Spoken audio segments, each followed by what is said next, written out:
গ্রাম বাংলার একটি আদি ঐতিহ্য হচ্ছে এই মাটির ঘর। চারিদিকে মাটির দেয়াল, উপরে টিন বা ছনের ছাউনি আমাদের বয়োজ্যেষ্ঠদের মনে করিয়ে দেয় তাদের সোনালী শৈশব।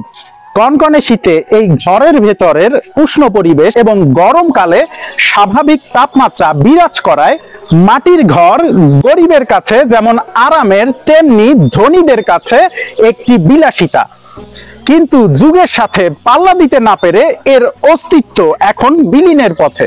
কিন্তু আপনি কি জানেন যারা মাটির ঘর নির্মাণ করেন তাদেরকে কি বলে?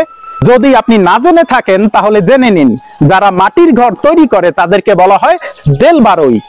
সচরাচর এঁটেল মাটি দিয়ে এই সব ঘর নির্মাণ করা হয়। পরিচ্ছন্ন মাটির সাথে পানি মিশিয়ে কাদায় পরিণত করে ইটের মতো সারি সারি করে এ ধরনের 20-30 ইঞ্চি চওড়া দেয়াল তৈরি করা হয়। প্রতিবারে 1-1.5 ফুট উঁচু করে ক্রমে শুকিয়ে গেলে এ ধরনের টিন অথবা খড় দিয়ে ছাউনি দেয়া হতো। এ ধরনের প্রতিটি ঘর তৈরিতে 1.5-2 মাসের মতো সময় লাগে।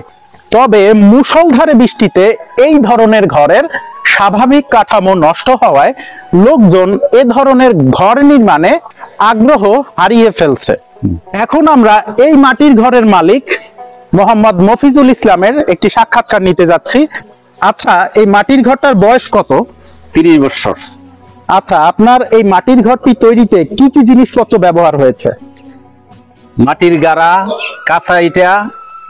আচ্ছা, এই মাটির ঘরটা তৈরিতে আপনার কত সময় লেগেছিল?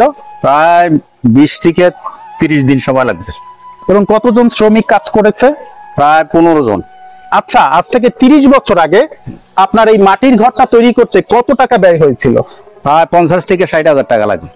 আচ্ছা, আপনার মতে এখন যদি কেউ এ ধরনের মাটির ঘর তৈরি করতে যায় তার কত টাকা ব্যয় হতে পারে?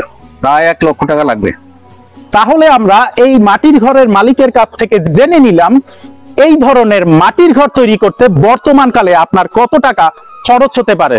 ভিডিওটি ভালো লাগলে অবশ্যই শেয়ার করবেন এবং আমাদের এই ফেসবুক পেজ এবং ইউটিউব চ্যানেলটি ফলো করে দিবেন। ধন্যবাদ।